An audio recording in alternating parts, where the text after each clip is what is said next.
சிம்பு ரொம்ப நாளா வந்து ஒரு சில திரைப்படங்கள் நடிச்சிட்டு இருக்காரு. வேட்டை மன்னன், பாலு, இப்போ ஆரம்பிச்ச இது நம்ம ஆளு. இந்த படங்கள்லாம் இப்ப என்ன ரேஞ்ச்ல, என்ன ஸ்டேட்டஸ்ல தான் இருக்கு அப்படின்னு பார்த்தா, இது நம்ம ஆளு அப்படிங்கிற படத்துல நயன்தாரா கூட சேர்ந்து இவரு நடிச்சிட்டு இருக்காரு.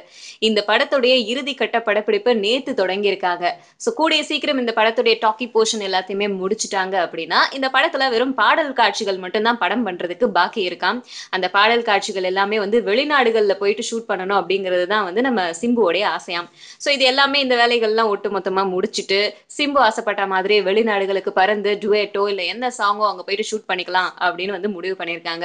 இன்னொரு விஷயம் என்ன அப்படின்னு கேட்டா, இந்த படத்துல சிம்புவுடைய தம்பி குரலரசன் வந்து இசையமைப்பாளரா அறிமுகமாகிறாரு. அதனால பாடல் வெளியீட்டு விழா சாதாரணமா இருக்கக்கூடாது, பெரிய அளவுல பிரம்மாண்டமா இருக்கணும் அப்படின்னு சொல்லி முடிவு பண்ணியிருக்காங்க. அண்ட் இந்த படத்துடைய வேலைகள் எல்லாமே முடிஞ்சதுக்கு அப்புறம் படத்துடைய டீசரை வந்து வெளியிடணும் அப்படின்னு சொல்லியிருக்காங்க. அதனுடைய வேலைகளும் வந்து நடந்துட்டு இருக்கு. அந்த வேலைகள்ல படத்துடைய எடிட்டர் ரொம்ப பிஸியா இருக்காராம். அண்ட் இந்த படம் ஒரு பக்கம் இருக்கட்டும், பாலு என்னதான் ஆச்சு அப்படின்னு கேட்டா இந்த படமும் முடிவடைஞ்சிருச்சு.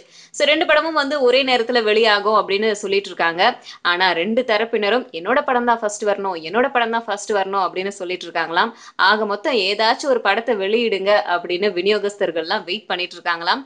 பாப்போம் எந்த படம் வந்து வெளியாக போகுது ஃபர்ஸ்ட் அப்படின்னு சொல்லிட்டு. ஆனா சின்ன குழப்பம் இருந்துகிட்டே இருக்குதாம், எந்த படத்தை ஃபர்ஸ்ட் வெளியிடுறது அப்படிங்கிறதுல. பொறுத்து இருந்து பாப்போம் எந்த படம் தான் ஃபர்ஸ்ட் வருதுன்னு.